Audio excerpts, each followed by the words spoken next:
The four signals are clear. The death cross is forming, liquidity being turned back on, and gold is leading again.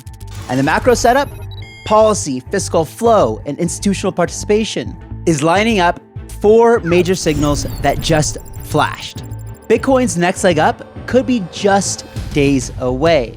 Every time this exact setup formed in past cycles, it became the launch pad for massive runs. 2019, 2020, 2024. Each one started the same way. Four signals all started flashing green together before each run. Right now, they're doing almost dropped the Topo Chico. Right now, they're doing it again. Today, we're breaking down the four signals that are pointing to Bitcoin's next leg up and the exact window when it could begin. All right, guys, without further ado, let's dive into it. A couple important announcements. It's getting cold over here in America. I haven't lived in a cold, in a place where it gets cold in like 9-10 years. So I used to go to the snow and, live in California. So it got cold every winter there. But I remember Halloween, it's crazy. You got these girls running around wearing nothing and it was freezing outside. Really, really crazy. But anyway, yep. So that's the change in attire today. But anyway, guys, let's dive into it. And welcome back. And if you're new, my name's Kyle. My goal here is to keep you ahead of the game by learning as much as possible about how the macro markets work in crypto. So if you watch this and you get value, don't forget to subscribe if you're not already. And all of you guys can help the channel by destroying that like button. And because of my absence last week, I must remind you guys that everything in this video is not financial advice. I am not your financial advisor. This video is for educational purposes only, to educate, right? Crypto's dangerous. You can lose all your money, and that should check most of the boxes. All right, guys. So Bitcoin is brushing right against its 50-week exponential moving average. That long-term trend line that's acted like a springboard every single time it's been tested. This line has defined every major move in Bitcoin's history. Look back at April 2019. Bitcoin reclaimed that trend and surged 145% in just 2 months, going from 5,300 to 13,000. Then again, it happened in 2020. The same pattern triggered a 200% rally by the end of the year. $9,500 to $29,000. And now the exact same thing is happening again. In fact, not only is Bitcoin bouncing off the 50-day moving average support, but another major moving average is about to fire off a signal that's marked some of the best times to buy during bull runs. The death cross. I know it sounds crazy and scary, guys, but hear me out. This happens when the 50-day moving average crosses below the 200-day, and it's projected for around November 15th. During bear markets, the death cross is a bad thing, but during bull runs, it's marked the lows and the most opportune times to load up. Just check out this chart here. It's marked the lows in 2023, 2024, and earlier this year in 2025.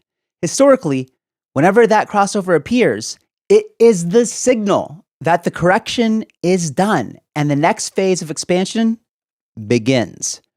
Right now, Bitcoin's sitting just below the trigger point, consolidating anywhere between 100,000 to 106,000 after a healthy pullback from a $126,000 high. According to Binance research, that 21% drop fits the exact pattern of mid-cycle resets we've seen across every major bull market since 2017. Typically, it's a 30 to 40% correction that has set up the next parabolic leg. On-chain data confirms the same story. Glassnode's cost basis model shows Bitcoin bounce right at the 75th percentile level, right around 100,000. That's been the structural support line for long-term holders in every bull phase since 2020. And according to CryptoQuant, over 28% of Bitcoin supply is now underwater. Nearly a third of holders are sitting at a loss. That kind of reset usually marks the exhaustion point of the correction. The moment weak hands are gone and the market base strengthens, the chart, the moving averages, the on-chain data, they're all saying the exact same thing. Bitcoin is sitting on the same launchpad it's used before every major expansion. This is historically speaking anyway. Remember, the past doesn't always indicate the future, but there's a high probability. And here's how I survive drawdowns without losing my edge. Rules beat feelings every time. I pre-size positions so a 30 to 40% reset can't take me out or doesn't depress me. In fact, I expect it along the way. And if I have dry powder sitting on the sidelines, I ladder buys into weakness instead of chasing strength. So if we're pretty confident that we're still in a bull market, which I am, if you watch the channel, you know that I am. And I think that a lot of you continue to watch the channel also are in the same boat. If I do have dry powder, I'd rather ladder into weakness versus chasing green candles later. And when you have that mentality of that long-term mindset, and if you have enough experience or just look at charts, these pullbacks are all part of the course. And zoomed out, volatility is the fee you pay for Bitcoin's asymmetry. If the higher time frame trend is intact and liquidity is turning, I want to buy other people's capitulation, not sell my conviction. And in one of the previous shows I made recently, we showed that how all the weak hands were selling to fresh new buyers and likely institutions. So guys, I'm curious, what is your rule that keeps you rational when the candles turn red? Drop it in the comments below, guys, because I'm curious to hear your thoughts. What do you do? And I'm sure other people that are watching this are going to read the comments and look at what seems to work, and whatever is the most logical to them will apply it to their strategy. Every rally in Bitcoin's history starts with one thing: liquidity. The moment money starts flowing again, that's when everything changes. And right now, that switch is about to flip. The Federal Reserve just confirmed it will officially end quantitative tightening on December 1st. The same kind of pivot that turned the 2020 crash into a full-blown mega bull run. That means the drain stops, the system starts breathing again. Now layer that with the government shutdown that froze nearly $700 billion in liquidity inside the Treasury general accounts. And once that shutdown ends, which it's happening right now, and the Senate already advanced the bill to reopen, that money will begin to flow back out into the world. Banks, money markets, risk assets, every pipeline that's been shut off starts humming again. And guess which asset reacts first every time that happens? Bitcoin. On-chain data shows that the biggest Bitcoin holders, wallets with 10,000 Bitcoin or more than doubled their holdings between October 24th and November 7th. That's the smart money loading up while sentiment was still cold. The same entities that sat out of the top are buying the local bottom. And Jesse Eckel summed it up perfectly. Bitcoin doesn't just respond to how much liquidity exists, it reacts to who has it. The moment that tradable layer, the part that actually touches markets, starts rising again, crypto lights up first. It's happening slowly, invisibly, but unmistakably. The oxygen is coming back. Is it days, months, weeks? How fast can this really move? I think faster than comfort allows, really. Just meaning that I'm not here to chase green candles. I've been accumulating when fear is loud and headlines are ugly. But I let time and liquidity do the heavy lifting. My edge is patience and position size, not perfect entries. But if you are trading, that's a different game. And the advice I usually get from my pro trader friends is that they place ladders and alerts so the market comes to you. But for investors, it's simple. Buy when the room is cold, hold when the story is intact. And then let's look at it from a macro perspective on timing, right? With central banks tightening, fading, fiscal taps opening, and geopolitics one headline away from risk repricing, a massive move can compress into just days. The first 10 to 15% often happen before most people even realize it's happening. And something someone's told me before too was, remember this: panic writes the discounts and patience cashes in that check. That's the rule I've lived by for a very long time. But I'm curious, guys, what do you do when the markets are fearful? Honestly, no judgment. Just let me know below in the comments. I'm curious to hear what you guys do, and I'm sure others watching this are as well. Now, here's a signal that most traders overlook. It's gold. Gold just printed new all-time highs this October, hitting over 4,300 an ounce. And that might not sound connected to Bitcoin, but history says otherwise. Back in August 2020, gold broke records at 2,067 an ounce. About 120 days later, Bitcoin followed, rocketing from 11,750 to 40,800, a 245% rally. That 100 to 150 day lag window has repeated across multiple cycles. And right now, we're looking inside it again. Gold's breakout tells you one thing.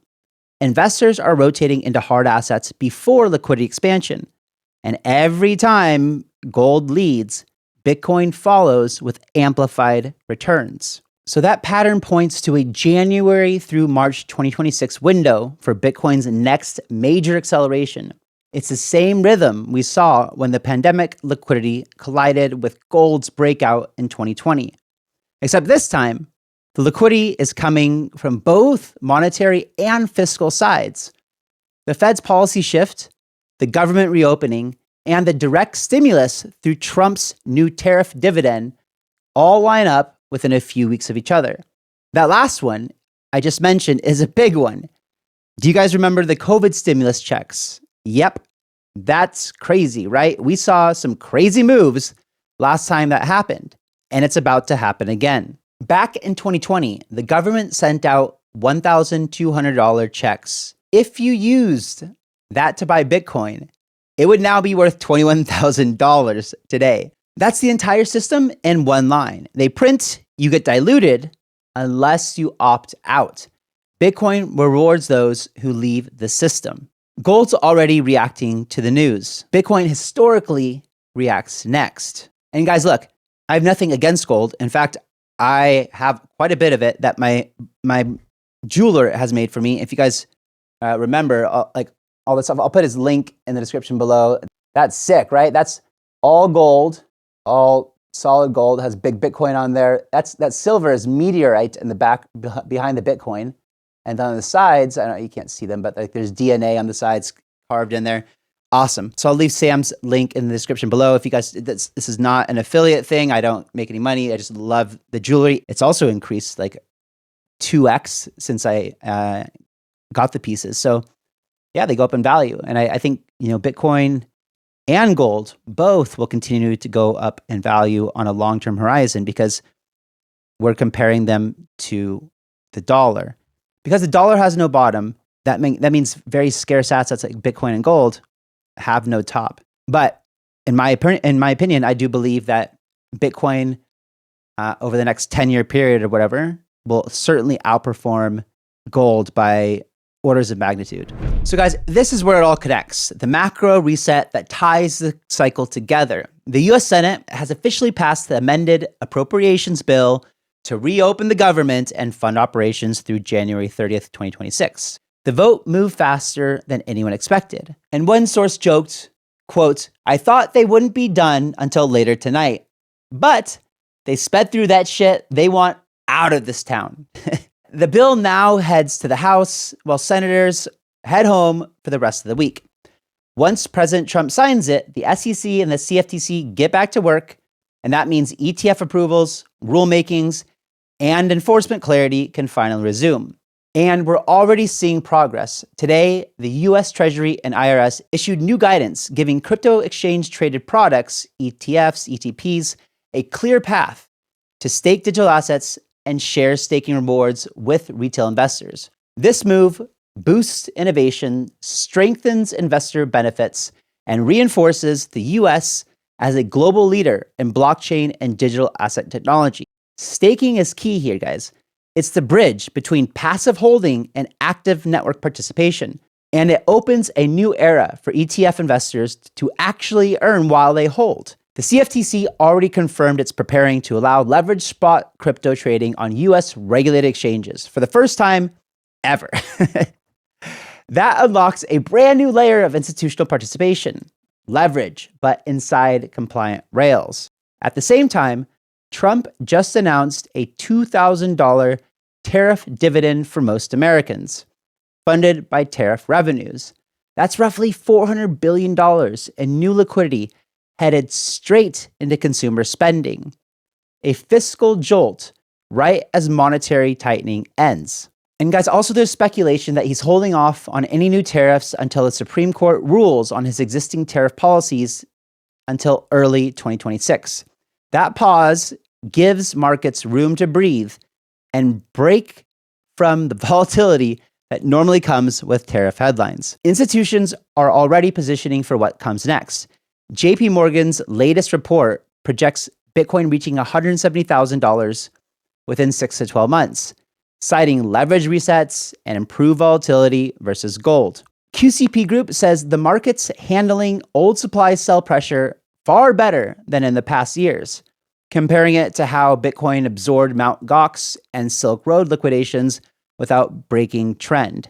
Add in crypto loan volumes at a record-breaking 73.6 billion, and you're seeing institutional leverage returning in a healthy, collateralized way. The macro chain is complete. Fiscal ignition, monetary easing, institutional flows, and regulatory reactivation all colliding inside the same quarter. All right, guys, so what do I think about, a bunch of leverage coming to the market through US institutional exchanges? Well, I personally wish that more people were buying spots instead of just speculating on the price of Bitcoin in the future. And another thing too is this changes the game of how crypto traders who have been successful and the arena that they're playing in. They've been PvP, player versus player, on a crypto level, basically, right? So basically a bunch of mostly novice to medium to beginner traders. Now, those traders, the ones that you guys all know, other friends, they're going to be stepping into an arena with massive institutions, and they have way more money, and they have way more skills and things like that. So I think that we could see a lot of volatility ahead, a lot of kind of market manipulation. I don't mean that like trickery. I just think that like they have algorithms and trading rules to kind of better see the picture of the market than retail has. And guys, besides that, we need to look at just some basic metrics here. Look, from a bunch of reports I was looking at, they said that 70 to 90% of leverage traders lose money. But I think in crypto, it's more like 90%, which means, or even more, right? A very small few percentage of traders using leverage actually are net positive at the end of the year. Meanwhile, in Bitcoin, looking at every 41-month plus cycle window on record has been positive. So guys, if you're not a full-time pro with strict risk systems, your highest EV move has historically been simple. Accumulate BTC and some ETH, put in some size for deep drawdowns, because those returns have been magnificent, right? And for me, the way that I ended up with less Bitcoin than I used to have mostly comes from trying to play the trading game, trying to play low cap gems. Mostly should have just bought and held Bitcoin through everything. I don't think I would have learned as much lessons, but I definitely would have had a higher net worth than I have today. And guys, also there's nothing bad about trading for fun. Practice with, if you're going to do that, just practice with small amounts that you can afford to lose. Try to learn, maybe try to become a better trader. And only when you have a bit of confidence and a winning, and you win more than you lose, then maybe you can, add in more and more. But you have to keep calm, rational, and try to leave emotions behind so that you don't start breaking all the rules that you learned in order to increase your chance of success. And then the altcoins and things like that too, like when it's altcoin season, everything's pumping, that's fun too. But again, all of this stuff, if you're not a trading pro, should be with a very small percentage of your portfolio. And that's definitely a percentage that you're willing to lose everything, and it won't have a massive effect on your lifestyle. And guys, now before we wrap up everything all together, just a quick word from today's channel partners. You've worked hard to protect your crypto and your data. You need to be smart and think about these kind of things. Don't let one bad click undo everything you've worked so hard for. NordVPN is your first line of defense and keeps you one step ahead of the scammers and trackers and phishing links, etc. Just privacy and savings. Guys, and for my community members, just hit the link in the description and get up to 4 months free and over 70% off the regular cost. Guys, that's less than a cup of coffee every month. And you should definitely not wait for that first hack to happen or that first bad outcome because you weren't using it. Think about the risk versus the reward on this one. And for me, it's a no-brainer. And guys, for years, I only knew how to make money while the market was pumping. But now that's changed. We can take advantage whether crypto goes up or down. All you need to do is have a solid exchange to long and short. So that's why I've partnered with BLOFIN. I actually know the team over there. They're great guys.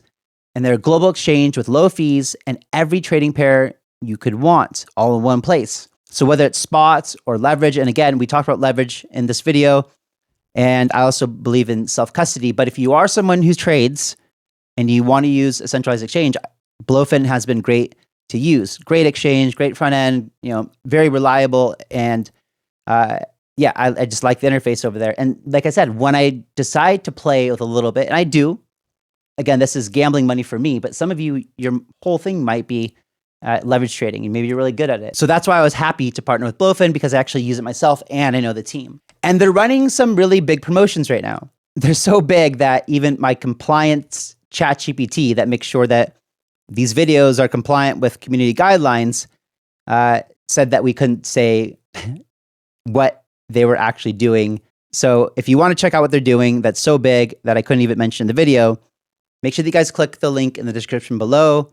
It's my affiliate link. And if you use any of my affiliate links below, I'll be receiving a small commission from my partners. Plus, you'll be supporting my channel at no added cost to you.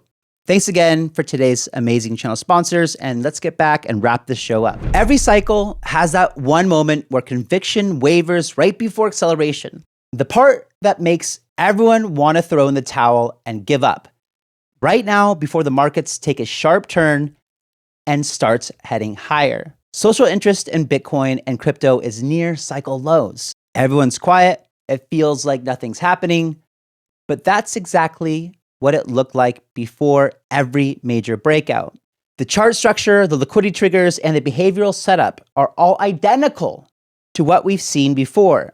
And what we saw before, guys, led to those massive rallies afterwards. And just like that, Bitcoin's next leg up starts with disbelief, resets with silence, and ends with headlines screaming new all-time highs. And the setup has almost been identical to ones previously. Bitcoin's pulled back 21%, cleared all the leverage out, and reset the sentiment. Now it's testing the same 50-week trend line that's ignited every major run for 6 years straight. And guys, this is crucial here. Remember, history doesn't always repeat. It's important to remember that this could all not happen, but it often rhymes. And these four signals are humming the same tune they always have before the fireworks began. The next leg up could be days away. And if you're watching this channel, then I'll do my best to make sure you're well prepared. So guys, remember, stay sharp, keep stacking those Satoshis, and I'll catch you guys in the next one. See ya.